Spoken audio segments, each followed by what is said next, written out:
Atlantis blue BMW M3 with light brown interior is the king of contrast. Aside from the obviously rich color scheme, this Atlantis blue M3 is also rocking an M-Performance body kit as well as an M-Performance exhaust and M4 GTS bonnet.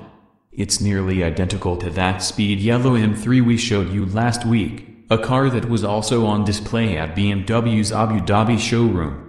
While sporting the same front and rear carbon fiber spoilers, it has a more elegant interior, a mixture of black and light brown leather with blue inserts across the dash and on the door panels.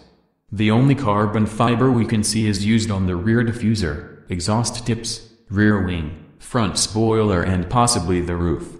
The BMW M3 remains one of the fastest four-door saloons in the world, with 431 PS. 425 horsepower at its disposal.